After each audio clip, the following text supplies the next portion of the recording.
can't is not part of your vocabulary. If you just put your mind to it, you can do it. And you believe that? Yeah.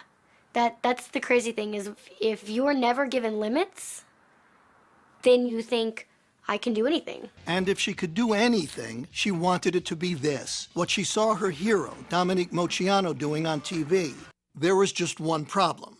Jennifer was born without legs, a devastating birth defect that had led her natural parents to abandon her the day she was born. It bothered me to think that there was a little girl that was left at the hospital and she had no legs, so I thought she needed a family that would love her and take care of her. Sharon and her husband Gerald brought her home to the tiny town of Hardinville, Illinois. Population 50, they say, if you count the dogs and cats. They decided to raise her like they raised their 3 healthy sons, with no limitations and just one simple rule. Never say the word can't. You said, I want to be a tumbler. You didn't have legs. Right. You kind of need those, most people think, to tumble. Well, think again. The girl who wasn't allowed to say can't was on her way to becoming a genuine gymnastics champion. She started at 7 on the trampoline with her dad. And after a few falls, she got the hang of it. In time, she was competing. And soon after that, she was dominating. And by high school, Jennifer Bricker, are you ready for this, was the tumbling champion of the state of Illinois.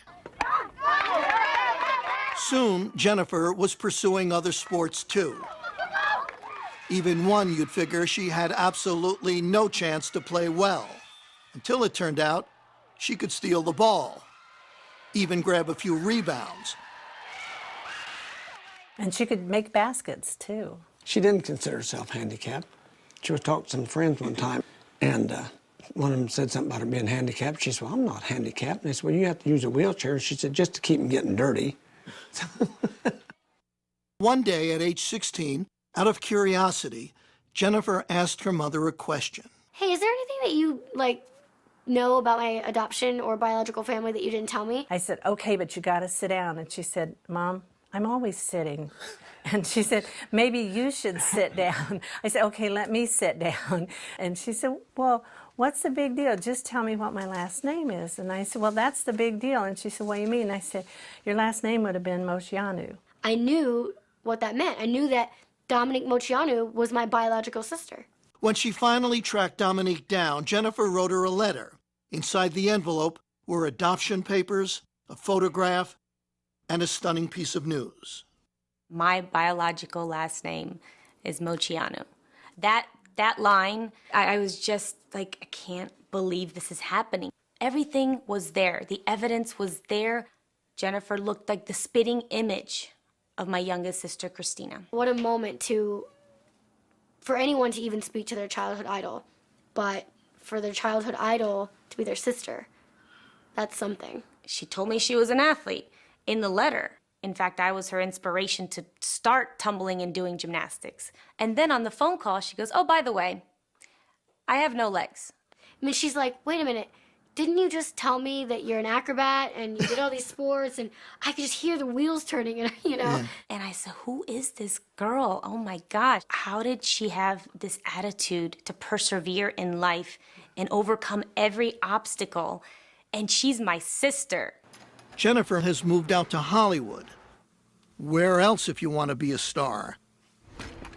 She drives a specially equipped car and lives a normal, independent life. And she's earning a living. How else? As a gymnast. She's an acrobat who has toured with Britney Spears. And now she's training for a classical performance at New York's Lincoln Center. We got to go to Ohio and got to watch her perform. The audience just went crazy. They stood up and they were whistling and screaming and clapping and all this, and I was blubbering. I was sobbing because it was so beautiful, and it's like, oh my goodness, that's my baby. The baby who was taught early on never to say the word can't.